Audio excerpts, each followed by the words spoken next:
तो हेलो बच्चों, आज के इस लेक्चर में हम काफ़ी इम्पॉर्टेंट क्वेश्चन देखेंगे। भाई ये इम्पॉर्टेंट क्वेश्चन है कि यंग के प्रयोग में, भाई यंग के द्विछिद्र प्रयोग में या यंग के प्रयोग में व्यतिकरण फ्रिंज यानी bright fringe, dark fringe, bright dark जो फ्रिंज बनता है उस फ्रिंज की चौड़ाई का व्यंजक निकालना है। तो भाई क्वेश्चन ये बहुत इंपॉर्टेंट क्वेश्चन होता है किसी भी बोर्ड में, कोई भी बोर्ड हो, हर बोर्ड के लिए, Bihar board, UP board, Orissa board, कोई भी बोर्ड हो भाई, हर बोर्ड में ये क्वेश्चन हमेशा पूछा जाता है। और ये क्वेश्चन तो ऐसा क्वेश्चन है जो लगातार 2-2 साल 3-3 साल आता है, ठीक है।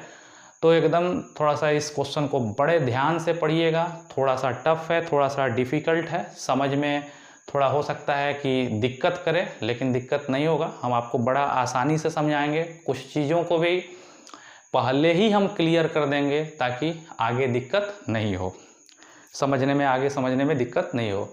तो भाई आपका क्वेश्चन यही है कि यंग के द्विछिद्र प्रयोग में, यंग के द्विछिद्र प्रयोग में फ्रिंज की चौड़ाई का व्यंजक निकालें, यानी bright fringe, dark fringe, bright की चौड़ाई का व्यंजक निकालना है।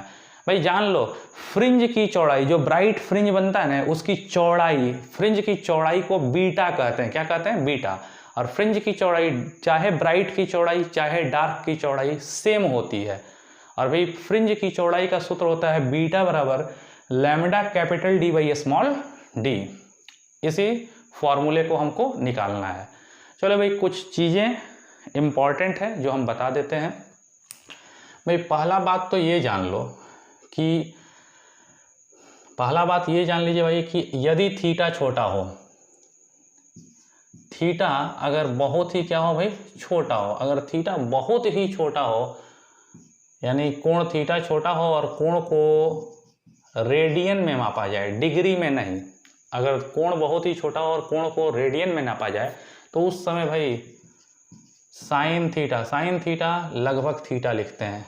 कॉस थीटा का मान 1 होता है और टेन थीटा को हम थीटा लिखते हैं। याद रखिएगा भाई, ये बहुत इंपॉर्टेंट रिजल्ट है। बोलो, अगर जो कोण, दो रेखा के बीच जो कोण बनता है ना, इस और इस रेखा के बीच जो कोण बनता है, अगर कोण थीटा बहुत छोटा हो, कोण थीटा अगर बहुत छोटा हो और उस वाले कोण को रेडियन में मापे, अगर कोण बहुत छोटा हो और उसको रेडियन में नापे, तो उस समय पूरे साइन थीटा को क्या लिख सकते हैं? साइन थीटा को थीटा लिख सकते हैं, कॉस थीटा को 1 लिख सकते हैं और टेन थीटा को थीटा लिख सकते हैं। एक छोटी सी बात बताएं, थीटा छोटा है, रेडियन में माप रहे हैं, तो साइन थीटा भी थीटा ही लिख रहे हैं, टेन थीटा भी थीटा लिख रहे हैं, साइन थीटा भी थीटा और टेन थीटा भी थीटा। अगर दोनों थीटा सेम है तो इसका मतलब इधर सेम है, तो हम साइन थीटा को टेन थीटा भी लिख सकते हैं।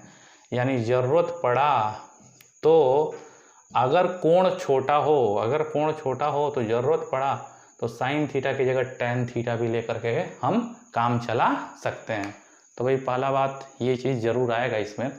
तो भाई आज से अगर कोई पूछे, अगर थीटा छोटा हो और कोण को रेडियन में मापें, तो साइन थीटा की जगह सिर्फ थीटा लिख सकते हैं, कॉस थीटा की जगह 1 लिख सकते हैं, टेन थीटा की जगह थीटा।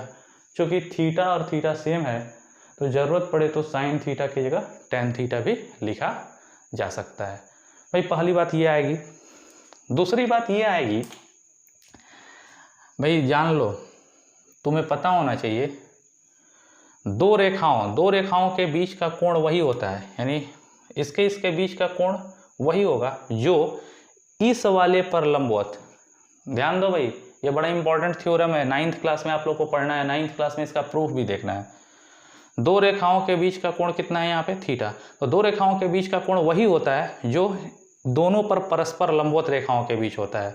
तो भाई अब इस वाले पर हम लंबवत रेखा खींचे तो ये हो जाएगा ना जी, इस वाले पर लंबवत खींचे 90 डिग्री, ये वाला हो जाएगा ना।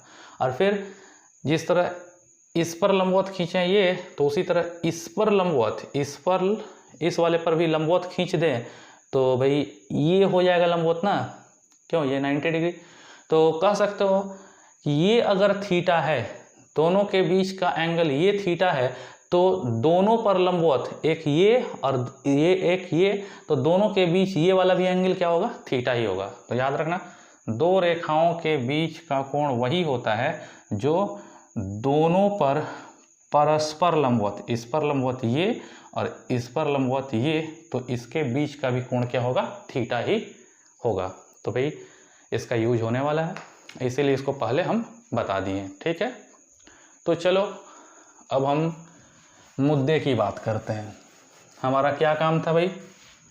हमारा काम था यंग के प्रयोग में फ्रिंज की चौड़ाई का सूत्र निकालना। फ्रिंज की चौड़ाई ब्राइट या डार्क दोनों फ्रिंज की चौड़ाई सेम होती है। फ्रिंज की चौड़ाई को किससे सूचित करते हैं भाई? बीटा से। चलो भाई देखिए, याद कीजिए यंग का द्विछिद्र प्रयोग जब पढ़े हुए थे तो उसमें क्या था? सबसे पहले एक रेखा छिद्र एस था भाई, होता था। ये क्या है? एक लाइन नहीं है, ये लाइन मत समझिएगा, ये एक आयताकार प्लेट समझिएगा। जैसे ये रेखा है ना इस तरह, ऐसे आयताकार, आयत के आकार का एक प्लेट है, आयताकार प्लेट, ठीक है। और इस आयताकार प्लेट में यहाँ पे छिद्र काट दिया गया, रेखावत छिद्र, जो आपको इसके पहले वाले लेक्चर में हम यंग का द्विछिद्र प्रयोग पढ़ाए थे तो इसको एकदम क्लियरली दिखाए थे। तो भाई ये एक रेखा छिद्र एस है, बहुत अच्छा, रेखा छिद्र एस है। इसके ठीक सामने भाई, इसके ठीक सामने हम एक और प्लेट ले लिए हैं लोहे का, एक और प्लेट लिए हैं जिसमें हम क्या किए हैं, जिसमें हम अब एक रेखा छिद्र नहीं, अब इसमें दो रेखा छिद्र बनाएंगे। और यहाँ से जितना दूरी ऊपर उतना ही दूरी नीचे में दो रेखा छिद्र बना। भाई इस वाले रेखा छिद्र का नाम, इस वाले का स्लिट का नाम S1 है और इस वाले स्लिट का नाम S2 है। अब क्या करें, इसके ठीक सामने क्या लगा हुआ था? याद करो, यंग के प्रयोग में यहाँ पे था भाई पर्दा, सफ़ेद रंग का पर्दा यानी स्क्रीन, ना जी। तो भाई ये यंग के प्रयोग में हमको फ्रिंज की चौड़ाई निकालनी है ना जी। तो उसका सेटअप हमने बना दिया कि ये एक रेखा छिद्र एस है, इस रेखा छिद्र एस को हम एक वर्णी प्रकाश से, एक रंग के प्रकाश से प्रकाशित करेंगे। जैसे प्रकाशित करेंगे इससे तरंगाग्र निकल के, इससे वेव फ्रंट तरंगाग्र निकल के, बेलनाकार तरंगाग्र निकल के S1 पे भी पहुंचेगा, S2 पे भी पहुंचेगा। जैसे ही S का प्रकाश S1 और S2 पर पहुंचेगा तो ये लाइट के सेकेंडरी सोर्स बन जाएंगे, यानी द्वितीयक स्रोत बन जाएंगे। जैसे ही प्रकाश S1 S2 पे पहुंच जाएगा तो ये भी सोर्स बन जाएंगे, और जैसे ही ये सोर्स बनेंगे तो इससे भी तरंगिकाएं निकलेंगी और ये निकल करके आगे बढ़ेंगी, पर्दे पर जाएंगी, इससे भी निकल करके जाएंगी और पर्दे पर जाएंगी, इससे भी प्रकाश निकल के पर्दे पर जाएगा, इससे भी प्रकाश निकल के कहीं पे पर्दे पे जाएगा। अगर इसके प्रकाश का श्रिंग इसके श्रिंग पे पड़ेगा तो पर्दे के उस बिंदु पर क्या बनेगा? Bright fringe. लेकिन अगर इससे प्रकाश निकल के जाएगा और उसका श्रिंग इससे प्रकाश तरंग निकल कर जाएगा, उसके गर्त पे पड़ेगा तो उस वाले बिंदु पर क्या बनेगा? डार्क फ्रिंज बनेगा। क्लियर है भाई? डार्क फ्रिंज ब्राइट फ्रिंज बनवे करेगा तो फ्रिंजवा का चौड़ाई क्या होगा, वही हमको क्या करना है? निकालना है। तो भाई क्या किए, ये रेखा छिद्र एस था, इस रेखा छिद्र एस को यहाँ पे प्रकाश का एक स्रोत एलईडी बल्ब, छोटा सा बल्ब ले लिए, एक वर्णी प्रकाश के स्रोत से, ये लाइट का सोर्स है, बिंदुवत स्रोत है, इसी से प्रकाशित किए। जैसे ही इसको ऑन करेंगे तो इससे लाइट निकलेगा, निकल करके लाइट फैलेगा भाई, इससे तरंगाग्र निकल करके फैलेगा। ये लाइट कहाँ पे जाएगा? एस पे। एस पे जैसे ही जाएगा तो एस से लाइट तरंगाग्र के रूप में निकल करके एस से लाइट S1 पे जाएगा और S2 पे जाएगा। तो ये भी अब क्या हो गया? लाइट के सोर्स हो गए। ये प्राइमरी सोर्स है और ये सेकेंडरी सोर्स बन गया। क्यों? लाइट यहाँ पे गया, यहाँ से लाइट निकल करके गया S1 और S2 पर। भाई अब है सामने पर्दा। अब हम एक काम करते भाई, इस बिंदु को मान लेते हैं O। अब हमको पर्दे के किसी बिंदु पर ब्राइट बन रहा है कि डार्क बन रहा है उसको देखना है। तब इस O से X दूरी पर, इस O से X दूरी पर, यहाँ से X दूरी पर हम पर्दे के किसी बिंदु P पर विचार करते हैं ना जी। O से X दूरी पर पर्दे के किसी बिंदु P पर विचार करते हैं। क्लियर है कि इस P पर S1 से निकला हुआ प्रकाश भी पहुंचेगा और S2 से निकला हुआ प्रकाश भी पहुंचेगा ना जी। अच्छा, इस वाले फिगर में क्या किया गया है? एक रेखा छिद्र S है, इसको एक वर्णी प्रकाश से प्रकाशित किए। इसके ठीक सामने एक प्लेट है जिसमें दो रेखा छिद्र S1 और S2 बने हुए हैं। एक बड़ा इंपॉर्टेंट बात जो जनरली नहीं बताया जाता है, ये S1 और S2 रेखा छिद्र इस सेंटर के काफ़ी पास हैं। ये यहाँ पे इतनी दूरी पर नहीं है, दूरी पर होगा तो ब्राइट और डार्क फ्रिंज बनेगा ही नहीं। ये S1 और S2 बिल्कुल पास हैं, ये बिल्कुल यहाँ है और ये भी बिल्कुल यहाँ है, यानी ये दोनों रेखा छिद्र बिल्कुल सेंटर के पास हैं। और जानते हो रियल में दोनों के बीच की दूरी 1 mm 2 mm दोनों रेखा छिद्रों के बीच की जो दूरी इतनी दिख रही है वो इतना नहीं होता है, 1 mm 2 mm ही होता है। स्केल पर देखें ना, 1 mm 2 mm छोटा छोटा जो सबसे छोटा पैमाना होता है उतना ही दूरी होती है। बस हम आपको फिगर स्पष्ट दिखे, फिगर साफ दिखे, इसके लिए हम इस रेखा छिद्र को और इस रेखा छिद्र को ज़्यादा दूरी पर दिखाए हैं। एक्चुअल एक्सपेरिमेंट में दोनों काफ़ी पास होते हैं। भाई अब क्या हुआ है, जैसे ही इससे प्रकाश निकल के S1 पर और S2 पे पहुंचा है तो S1 S2 लाइट के सेकेंडरी सोर्स बन गए हैं। इससे प्रकाश निकलेगा, पर्दे के बिंदु P पर पहुंचेगा। अब भाई बोलो, पहुंचाइए दिया जाए। S1 से लाइट निकला, श्रृंगर्त के रूप में निकला, पहुंचा P पर। S2 से प्रकाश निकला, श्रृंगर्त के रूप में निकला और P पर पहुंचा। अच्छा भाई बताओ, है जब ब्राइट फ्रिंज कब बनेगा? जब इस प्रकाश का श्रृंग इसके श्रृंग पर पड़े, श्रृंग पर या गर्त पे पड़ता, ब्राइट फ्रिंज बन जाता, उसी की चौड़ाई निकालनी होगी। अच्छा यहाँ डार्क कब बनता? भाई अगर इससे निकले हुए तरंग का श्रृंग इस वाले के गर्त पे पड़ जाता, डार्क बन जाता, उसकी चौड़ाई निकाल लेनी थी।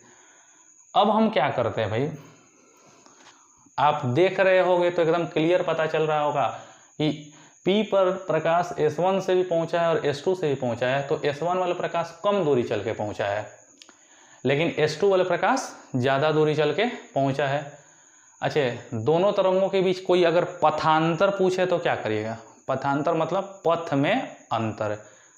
जैसे ये 3 मीटर चल के पहुंचा, ये 5 मीटर चल के पहुंचा, तो इसने 2 मीटर एक्स्ट्रा चला, तो वही होगा पथांतर। ये जैसे 3 मीटर चल के पहुंचा, ये 5 मीटर चल के पहुंचा, तो 5 में से 3 घटा देंगे तो एक्स्ट्रा कितना चला? 2 है ना, तो वही पथांतर होगा।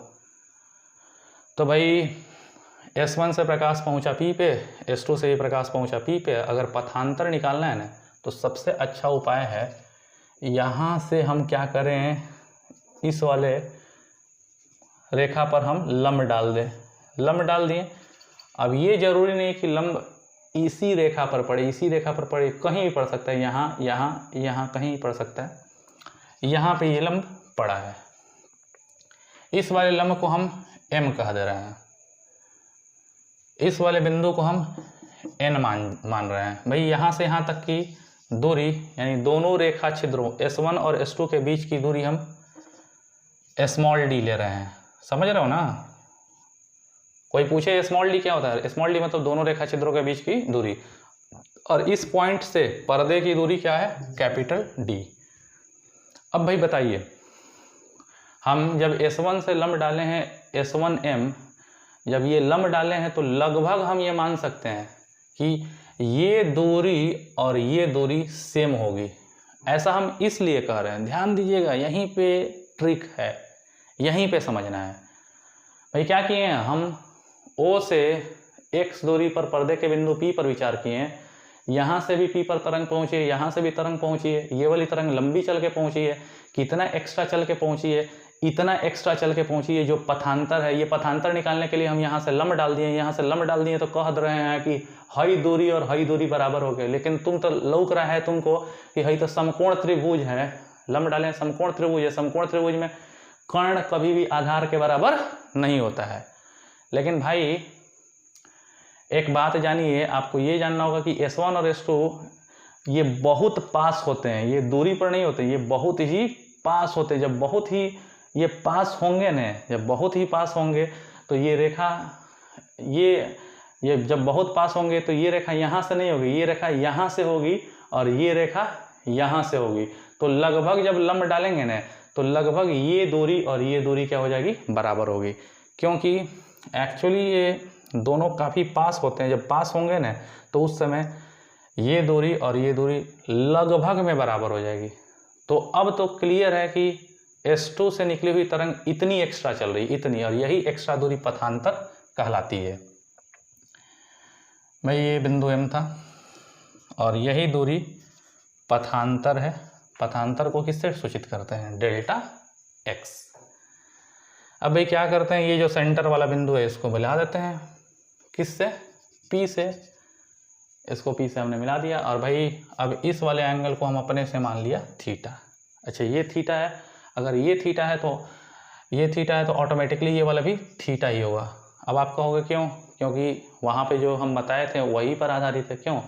तुम पढ़े हो कि दो रेखाओं, इसके और इसके बीच का कोण थीटा वही होता है जो दोनों पर लंबवत। तो इस पर लंबवत कौन है? इस पर लंबवत है भाई ये रेखा, और इस वाले पर लंबवत कौन है? ये रेखा। तो इसलिए ये थीटा है तो ये वाला भी थीटा ही होगा। यहाँ तक हमारा काम हो गया। अब भाई आगे की चीज़ें बहुत आसान है, बहुत आसान। अब ध्यान दो भाई, हमारा मेन लक्ष्य पथांतर निकालने में है। अगर हमको पथांतर डेल्टा एक्स मिल गया तो हम यहाँ पे ब्राइट कब बनेगा, डार्क कब बनेगा, ये निकाल देंगे। क्यों जी? यही पथांतर तो निर्भर, पथांतर ही तो मेरा मेन काम है। अगर पथांतर निकल गया, ये डेल्टा एक्स, हम किसी भी तरह कोशिश करेंगे ये पथांतर डेल्टा एक्स निकल जाएगा। अगर पथांतर निकल जाएगा तो यहाँ पे ब्राइट और डार्क कब बनना हम तय कर सकते हैं। तो भाई अब बताओ, त्रिभुज S1 S2 M, त्रिभुज S1 S2 M में in triangle S1 S2 M, तो भाई S1 S2 M में क्या होगा? S1 S2 M में अगर देखो तो ये थीटा है ना, तो थीटा के सामने लंब होता है ये वाला लंब, तो यही डेल्टा एक्स हम निकल जाएगा। त्रिभुज S1 S2 M में अगर देखो तो साइन थीटा निकालो। साइन थीटा क्या होगा? साइन थीटा बराबर होगा लंब बटा कर्ण। तो साइन थीटा बराबर, बोलो, साइन थीटा बराबर क्या होगा? S1 S2 M में साइन थीटा बराबर लंब बटा कर्ण। तो लंब कितना है?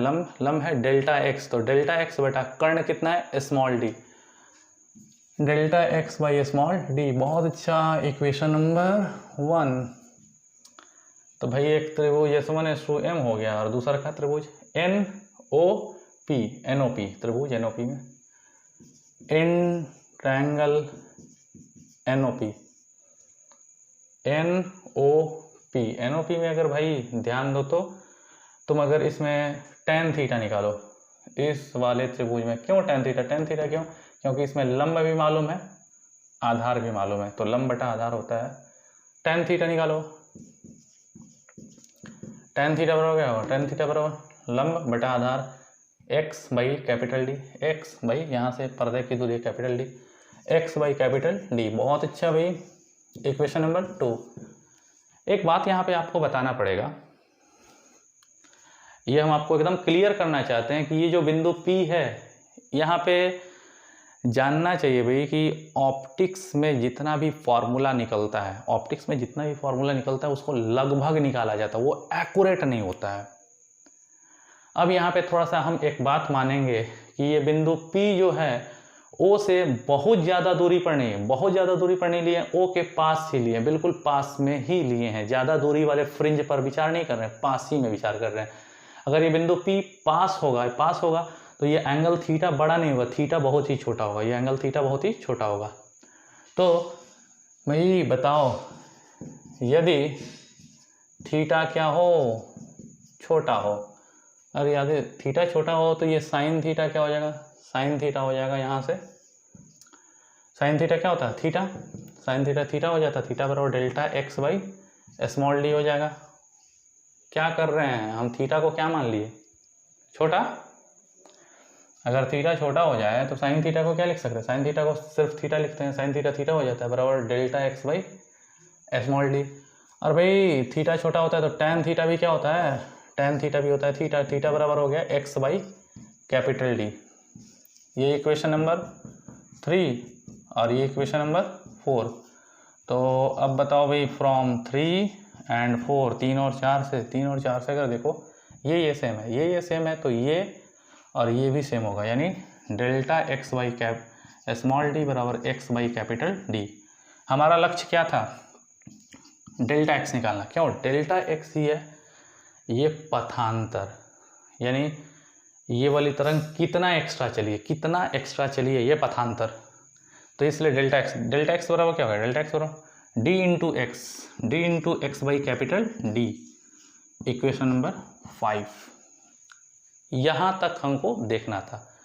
डेल्टा एक्स क्या है, डेल्टा एक्स है भाई, ये डेल्टा एक्स क्या है, दोनों तरंगों के बीच का एक्स्ट्रा पथ यानी पथांतर है, ये पथांतर है डेल्टा एक्स। अच्छा भाई यहाँ तक तो हमको पता चल गया। अब बताइए एक बात हम जानते हैं, हमें पता है कि अगर ये जो पथांतर है, अगर ये वाला पथांतर अगर लैम्डा बाई 2 का इवन मल्टीपुल हो तो यहाँ पे तरंगे श्रिंग पर पड़ेगी, गर्त पे पड़ेगा, यानी वहाँ पे ब्राइट फ्रिंज बनेगा। हम तो पढ़े हैं भाई बेसिक थ्योरी ऑफ इंटरफेरेंस, इसके ठीक पहले हम पढ़ाए थे। अगर दो तरंगों के बीच पथांतर मतलब कितना एक्स्ट्रा चल रहा है, अगर ये वाला पथांतर भाई, ये वाला जो एक्स्ट्रा पथांतर जो है वो पथांतर लैम्डा बाई 2 का अगर इवन मल्टीपुल हो जाए तो यहाँ श्रिंग पर या गर्त पे पड़ने लगेगा, वहाँ पे ब्राइट फ्रिंज बनेगा। तो भाई यहाँ पे हमको अभी डेल्टा एक्स निकला है, यही पथांतर निकला है। अब बात कर रहे हैं फॉर ब्राइट फ्रिंज। भाई फॉर ब्राइट फ्रिंज यानी दीप्त फ्रिंज के लिए, यहाँ पर ब्राइट फ्रिंज बनने के लिए, ब्राइट मतलब चमकीला फ्रिंज ना जी, यहाँ पे ब्राइट फ्रिंज बने यानी श्रिंग पर पड़े या गर्त पे पड़े। तो भाई फॉर ब्राइट फ्रिंज यहाँ पे हमको ये लिखना होगा, हमें पता है कि बिंदु P पर ब्राइट फ्रिंज बनने के लिए ये जो एक्स्ट्रा जो पथांतर है, ये पथांतर लैम्डा बाई 2 का इवन मल्टीपुल होना चाहिए। तो यहाँ लिखना होगा बिंदु P पर ब्राइट फ्रिंज बनने के लिए ये जो एक्स्ट्रा पथांतर है डेल्टा एक्स, ये पथांतर डेल्टा एक्स लैम्डा बाई 2 का इवन मल्टीपुल होना चाहिए। बहुत बढ़िया। यानी भाई ब्राइट फ्रिंज यहाँ पे बनने के लिए ये जो एक्स्ट्रा पथांतर है, पथांतर डेल्टा एक्स लैम्डा बाई 2 का इवन मल्टीपुल होना चाहिए। चलो भाई हम तो पहले ही डेल्टा एक्स निकाले हैं, ये तो अपना कंडीशन है, लेकिन हम तुरंत अभी पीछे में ही डेल्टा एक्स का मान निकाले। बोलो डेल्टा एक्स कितना है, डेल्टा एक्स फिगर से आया है dx बाई कैपिटल D बराबर 2 से 2 कट जाएगा, तो ये हो जाएगा n लैम्डा। अब यहाँ से भाई तुम्हारा काम है x निकालना, तो x निकालो। x बराबर क्या हो गया, x बराबर n lambda capital D by small d। x निकालो, x बराबर हो जाएगा n lambda capital D by small d, n lambda capital D by small d। ये क्या है भाई, अब ये 5 नहीं, इक्वेशन नंबर 6 किसका मान है, ये देख के बताओ। अच्छा ये किसका मान था, ये मान था भाई डेल्टा एक्स, ये डेल्टा एक्स था पथांतर ना जी, ये डेल्टा एक्स पथांतर था। लेकिन यहाँ क्या मिला है तुमको, x। ये x क्या है, x है सेंट्रल फ्रिंज से किसी ब्राइट फ्रिंज की दूरी, पर्दे पर दूरी क्या है। अरे भाई वो x मिला है ना, तो x क्या है, x है सेंट्रल फ्रिंज से या सेंटर से पर्दे पर किसी ब्राइट फ्रिंज की दूरी, ये x हमको मिल गया। अच्छा x में जो टर्म है भाई ये n है, n lambda d by D. अच्छा इस n का मान हम 0 रख सकते हैं, 0 1 2 3 4 5 कुछ भी रख सकते हैं। अच्छा n का मान जब 0 रखोगे, n अगर 0 रखोगे तो ये सब टर्म 0 हो जाएगा, 0 इंटू समथिंग ये सब 0, यानी x का मान कितना हो जाएगा, 0 आ जाएगा। इस x का मान 0 हो जाना मतलब खुद यहीं पे, इसीलिए सेंटर का जो फ्रिंज होता है हमेशा ब्राइट होता है। समझो इस बात को भाई, हम क्या कहें हैं कि यहाँ पे n का जो मान है, यहाँ n का मान 0 1 2 3 4 कुछ भी रख सकते हैं। अगर चलो n का मान अगर 0 रख दे तो 0 इंटू समथिंग क्या हो जाएगा, 0, यानी x का मान 0। x का मान 0 मतलब यही न था, यहाँ से ये दूरी थी x और ये x कितना आ गया, x 0 आ गया, मतलब ये वाला ब्राइट फ्रिंज खुद सेंटर में आ गया। x 0 होने का मतलब सेंटर पे आ गया, यानी सेंट्रल फ्रिंज, बीच का फ्रिंज, केंद्रीय फ्रिंज हमेशा ब्राइट होगा। चलो भाई यहाँ पे n का मान अब 0 नहीं रखो, अगर n का मान 1 रखो, 1 रखोगे तो 1 लैम्डा डी बाई डी, यानी ये हो गया लैम्डा डी बाई डी। अच्छा, n का मान 1 रखोगे तो लैम्डा डी बाई डी, तो वो क्या होगा, 1 रखने से सेंट्रल फ्रिंज से पहले ब्राइट की दूरी हो गई। अच्छा, n का मान अगर 2 रखो, n का मान अगर 2 रखोगे तो सेंट्रल से पहले नहीं दूसरे ब्राइट की दूरी होगी, सेंट्रल फ्रिंज से पहले नहीं दूसरे ब्राइट की दूरी होगी, x2 हो जाएगा। n का मान भाई 3 रखो, n 3 रखो तो x3 मिलेगा, n 3 रखोगे तो 3 लैम्डा डी बाई डी, तो सेंट्रल से पहले दूसरे तीसरे ब्राइट की दूरी x3 हो जाएगा। n का मान 10 रख दो भाई, n का मान 10 रखोगे तो क्या होगा, n का मान 10 रखोगे तो x10 मिल जाएगा, x10 होगा सेंट्रल फ्रिंज से पहले दूसरे तीसरे चौथे 10वें ब्राइट फ्रिंज की दूरी हो जाएगा, होगा, बिल्कुल होगा। तो भाई हम यहाँ पे क्या किए हैं, यहाँ पे हम निकाले हैं x।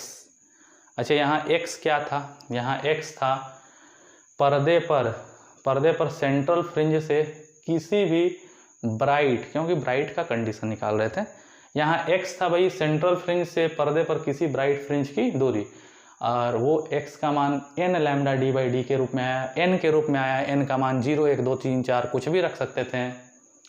n का मान 0 रखते तो वहाँ x 0 हो जाता, x 0 हो जाता मतलब x 0 हो जाता, यानी ये ब्राइट फ्रिंज खुद सेंटर में आ जाता है, इसीलिए सेंट्रल फ्रिंज क्या होता है, ब्राइट होता है। n का मान भाई अगर 1 रखते तो हमको x1 मिलता है, x1 मतलब पहले ये सेंट्रल फ्रिंज से पहले ब्राइट की दूरी। n का मान 2 रखते हैं तो सेंट्रल से पहले नहीं दूसरे ब्राइट की दूरी, तीसरे ब्राइट की दूरी, चौथे ब्राइट की दूरी, 5वें ब्राइट की दूरी, इस तरह को मिलता जाता। अब एक काम करते हैं, हम एक काम करते हैं भाई, यहाँ से पहले nवें ब्राइट की दूरी निकालते हैं, यहाँ से nवें ब्राइट की दूरी और फिर nवें नहीं n+1वें ब्राइट। अच्छा भाई एगो बात बताइए आप लोग, ये p था, ये कौन सा फ्रिंज है, ये तो ब्राइट है, ब्राइट के ठीक बगल में क्या बनेगा, ब्राइट के बगल में ऊपरवा क्या बनेगा, बोलिए, डार्क। बहुत अच्छा, ब्राइट के ऊपर डार्क और फिर उसके ऊपर क्या बनेगा भाई, फिर ब्राइट बनेगा ना, तो बहुत बढ़िया हो गया।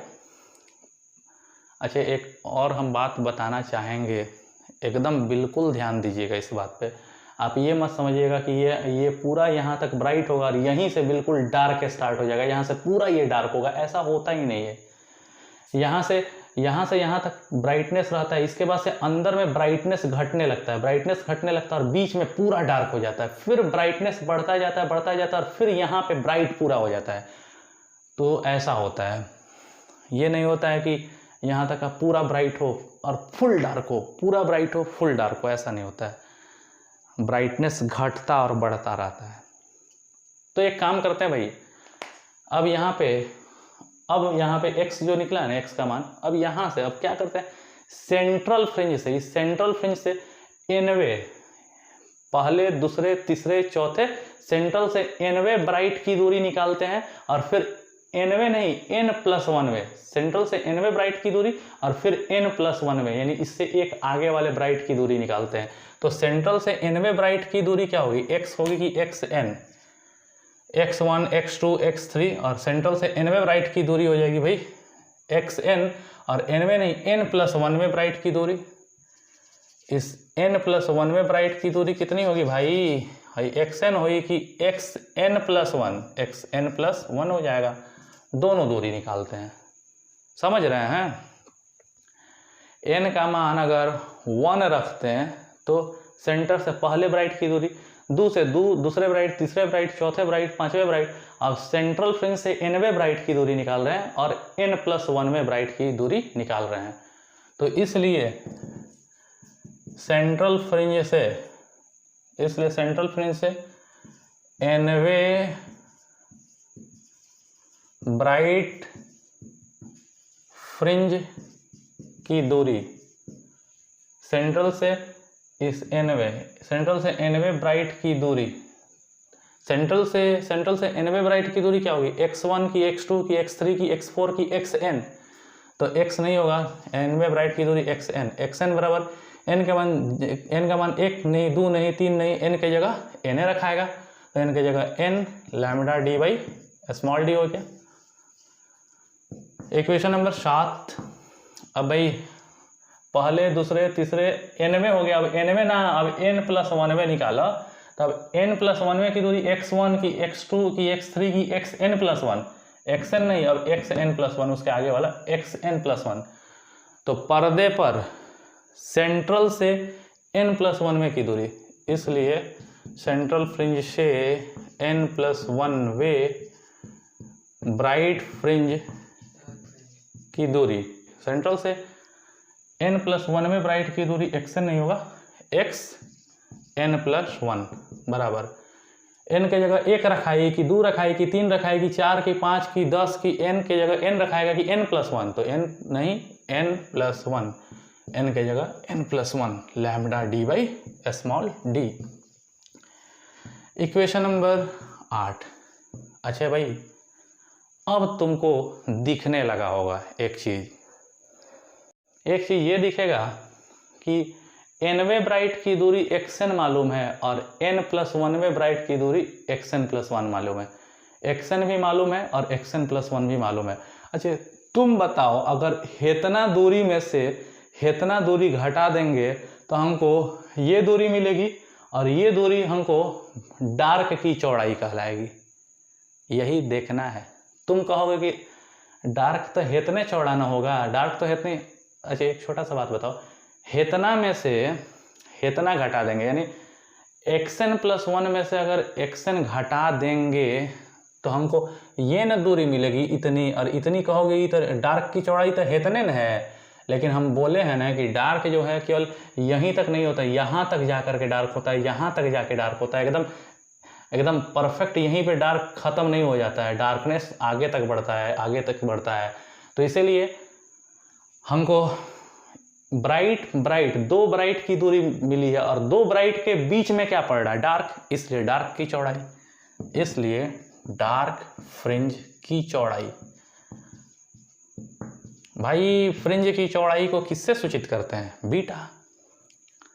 हम अभी काम क्या किए हैं, हम क्या किए हैं, nवे ब्राइट की दूरी निकाले हैं और n प्लस 1वे ब्राइट की दूरी निकाले हैं। अब इतनी दूरी में से इतनी दूरी को घटा देंगे तो दो गो ब्राइट के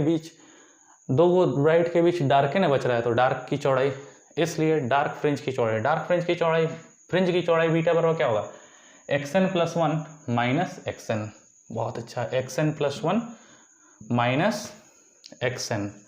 यार बोलो तो बीटा बराबर क्या होगा, xn प्लस 1 क्या है, xn प्लस 1 है, लिखो n plus 1 into lambda D by small D minus xn क्या है, xn भी आया है n lambda D by D, n lambda D by small D. भाई बोलो तो lambda D by D common हो जाएगा।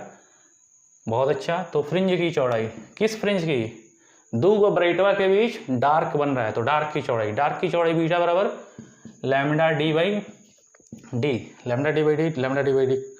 दोनों कॉमन हो गया। यहाँ पे क्या बचा भाई, n प्लस 1 माइनस यहाँ पे n। बहुत अच्छा, ये कट गया, तो इतना इंटू 1 क्या हो जाएगा, उतना ही होगा, इसलिए बीटा बराबर लैम्डा डी बाई डी। और ये किसकी चौड़ाई है, ब्राइट की चौड़ाई नहीं है, ये डार्क की चौड़ाई है, ठीक है। ब्राइट फ्रिंज के कंडीशन को लिए हैं और दो गो ब्राइट के बीच डार्क पड़ रहा था, तो इसलिए डार्क फ्रिंज की चौड़ाई बीटा बराबर हो गया lambda D by small D. Equation number A. तो भाई यहाँ तक बातें क्लियर हो गई। अब हम क्या देखेंगे, फॉर ब्राइट फ्रिंज नहीं, अब इस बिंदु पर ब्राइट नहीं बने, अब इस बिंदु पर डार्क बने, तो भाई यहीं से मिटा दे रहे हैं। ये जिस तरह ये फॉर ब्राइट कंडीशन निकाल दिए और ब्राइट से हमको ब्राइट के कंडीशन से डार्क की चौड़ाई मिली है, अब डार्क का कंडीशन निकालेंगे। अब यहाँ डार्क बनाएंगे और यहाँ डार्क बनाएंगे, तो बीच में ब्राइट बनेगा और उससे ब्राइट की चौड़ाई निकलेगी। तो भाई अब बोलो केस ए की case B, for bright fringe नहीं भाई, फॉर बोलिए फॉर डार्क फ्रिंज, यानी यहाँ पे डार्क बनने के लिए, डार्क बनने के लिए मतलब श्रृंग गर्त पर पड़ने के लिए ना जी।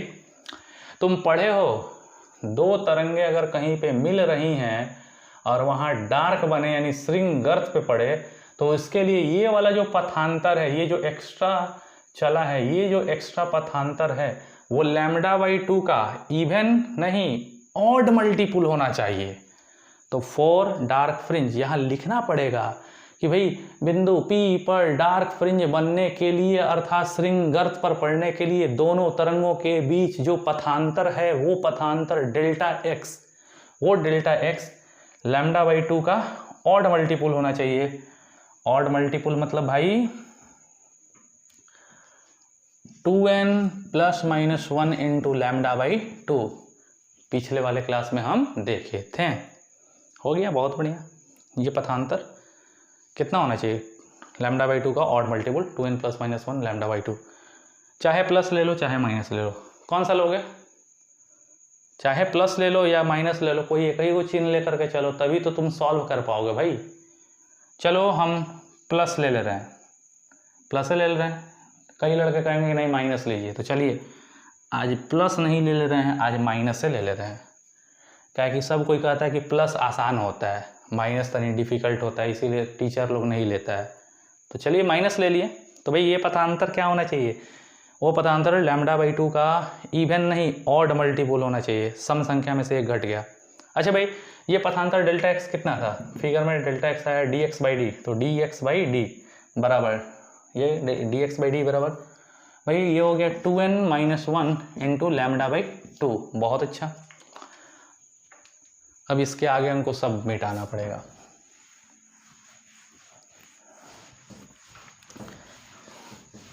एक बात पूछ रहे हैं आपसे, अब यहाँ पे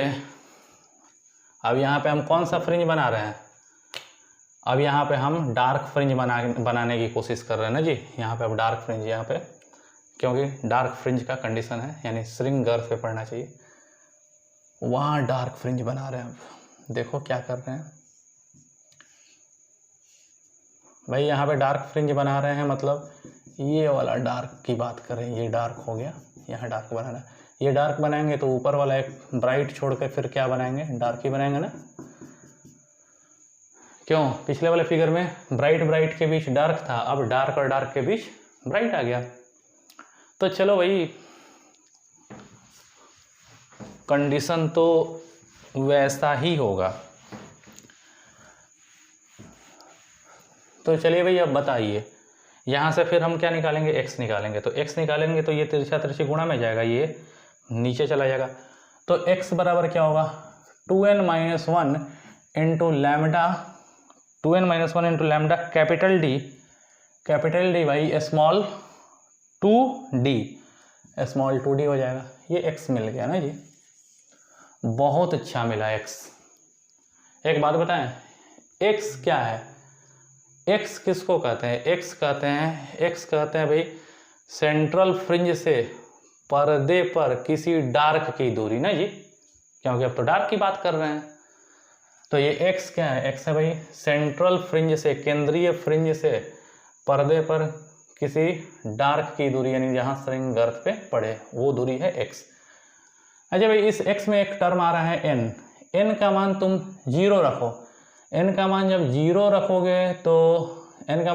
रखोगे तो ये तो 0 हो जाएगा यार, ये 0 हो जाएगा, तो -λd/2d हो जाएगा। माइनस मतलब ये ऊपर नहीं ये नीचे हो जाएगा, कोई दिक्कत नहीं है। n का मान 0 मत रखो, यहाँ पे अब 1 रखो।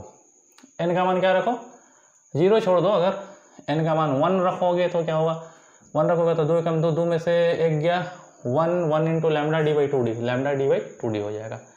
तो भाई n का मान 0 नहीं, n का मान जब 1 रखो, n का मान 1 रखोगे तो 2 कम 2 में से 1 गया तो 1, केवल λd/2d। तो n का मान जब 1 रखोगे तो सेंट्रल फ्रिंज से पहले डार्क की दूरी मिलेगी। क्यों, ये x क्या है, x है सेंट्रल से किसी डार्क की दूरी पर्दे पर। तो n का मान भाई 1 रखे, n 1 रखे तो सेंट्रल से पहले डार्क की दूरी, n का मान 2 रखोगे तो सेंट्रल से पहले नहीं दूसरे डार्क की दूरी, 3 रखोगे तो पहले दूसरे तीसरे डार्क की दूरी, 4 रखोगे तो चौथे डार्क की दूरी, 10 रखोगे 10वें डार्क की दूरी। अब एक काम करते हैं भाई, हम सेंट्रल से पहले दूसरे तीसरे नहीं, अब सेंट्रल से nवें डार्क, ये nवां डार्क है, तो सेंट्रल से nवें डार्क की दूरी क्या हुआ, x1 की, x2 की, x3 की, x4 की, x5 की, xn, तो सेंट्रल से nवें डार्क की दूरी xn, और सेंट्रल से nवें और n के आगे एक और ले लो तो n+1वें डार्क की दूरी। इसलिए सेंट्रल फ्रिंज से nवें डार्क फ्रिंज की दूरी, ये दूरी किस पे है भाई, पर्दे पे, सेंट्रल से nवें डार्क फ्रिंज की दूरी। अच्छा भाई, n का मान तुम 1 रख रहे थे तो सेंट्रल से पहले डार्क की दूरी 2, तो दूसरे डार्क की दूरी, तीसरे डार्क की दूरी, चौथे डार्क की दूरी। अब सेंट्रल से nवें डार्क फ्रिंज की दूरी, सेंट्रल से nवें डार्क फ्रिंज की दूरी निकालनी है तो 1 की, 2 की, 3 की, n रखो तो x1 नहीं होगा, x2 नहीं होगा, x3 नहीं होगा, xn, तो xn बराबर 2n, तो 2 और n की जगह 1 2 3 नहीं होगा, n की जगह n होगा, -1 इंटू लैम्डा d/2d। समझे? अरे भाई n की जगह 1 रखते तो n की जगह 1 रखते तो x1 मिलता है, x1 मतलब सेंट्रल से पहले डार्क की दूरी, 2 रखते तो दूसरे डार्क की दूरी, 3 रखते तीसरे डार्क की दूरी, तो सेंट्रल से nवें डार्क की दूरी, सेंट्रल से nवें डार्क की दूरी x नहीं xn बराबर n की जगह 1 नहीं, 2 होगा नहीं, 3 नहीं होगा, n हो जाएगा, तो 2 नहीं 2n-1 इंटू लैम्डा d/2d। भाई अब बोलो तो सेंट्रल से nवें हो गया, अब n+1वें, इसलिए सेंट्रल फ्रिंज से n+1वें डार्क फ्रिंज की दूरी, nवें नहीं n+1वें, तो n+1वें डार्क की दूरी x नहीं होगा, xn नहीं होगा, xn+1 हो जाएगा, तो n की जगह 1 रहेगा कि 2 रहेगा, 3 रहेगा कि n की जगह n रहेगा कि n+1 हो जाएगा, n+1, तो 2 तो 2, अब n नहीं n+1 वाला डार्क है तो n+1 -1 इंटू लैम्डा d/2d। बहुत अच्छा। अच्छा भाई याद करो 8 नंबर इक्वेशन तक था, तो ये 9वां, ये 10वां, ये 11वां। हमको 2 चीज़ मिला है, xn और xn+1। xn मतलब nवें डार्क की दूरी और xn+1 मतलब n+1वें डार्क की दूरी। अगर xn+1 में से xn घटा दें, यानी इस डार्क की दूरी में से इस डार्क की दूरी घटा दें, तो 2 डार्क के बीच क्या बढ़ेगा, ब्राइट, तो इसलिए ब्राइट फ्रिंज की चौड़ाई, भाई ब्राइट फ्रिंज की चौड़ाई निकालनी है, फ्रिंज की चौड़ाई किससे सूचित की जाती है, बीटा, ब्राइट फ्रिंज की चौड़ाई बीटा बराबर n+1वें डार्क वाले से nवां डार्क घटा दो, यानी xn+1 माइनस xn, n+1वें डार्क में से nवां डार्क घट गया, तो फ्रिंज की चौड़ाई बीटा बराबर भाई xn+1 का मान जितना है लिखो फटाफट, 2 into n+1 -1 into lambda d/2d और माइनस xn कितना है भाई, देखो 2n-1 इंटू लैम्डा d/2d। बताओ भाई, 2 डार्क की दूरी को घटाएंगे तो 2 डार्क के बीच ब्राइटन पड़ रहा है, तो इसलिए ब्राइट की चौड़ाई, यहाँ पे डार्क का कंडीशन लिए हैं और ब्राइट की चौड़ाई मिल रही है, ब्राइट फ्रिंज की चौड़ाई बीटा बराबर इतना मिला। बोलो लैम्डा d/2d कॉमन ले लो, तो फ्रिंज की चौड़ाई बीटा बराबर लैम्डा d/2d कॉमन, ये कॉमन, तो ये अब तोड़ करके लिख दो, ये क्या होगा भाई 2n+2 और -1 और -2n, तो -2n और माइनस +1, बहुत बढ़िया, +1 -1 गया, -2n + 2n गया, केवल क्या बचा 2। तो भाई फ्रिंज की चौड़ाई बीटा बराबर लैम्डा d/2d और इनटू क्या आया है, इनटू सिर्फ 2 से 2 कट गया, तो फ्रिंज की चौड़ाई, ये ब्राइट फ्रिंज की चौड़ाई लैम्डा d/d। तो भाई याद करो, ये इक्वेशन ए नहीं बी हो गया। तो हमको पता चला है कि डार्क की चौड़ाई, पीछे आया था डार्क की भी चौड़ाई थी लैम्डा d/d और ब्राइट की भी चौड़ाई है लैम्डा d/d, इसलिए हम कह सकते हैं इंटरफेरेंस पैटर्न में सभी ब्राइट और डार्क फ्रिंज दोनों की चौड़ाई क्या होती है, समान होती है। और भाई इतना कैलकुलेशन करिएगा, इतना चीज़ करिएगा, तब जा कर के आपको 5 नंबर मिलेगा। तो भाई काफ़ी इम्पोर्टेंट क्वेश्चन था, इस क्वेश्चन को आप लोग अच्छे से करिए और बढ़िया से तैयारी करिए। ठीक है, ओके, थैंक यू।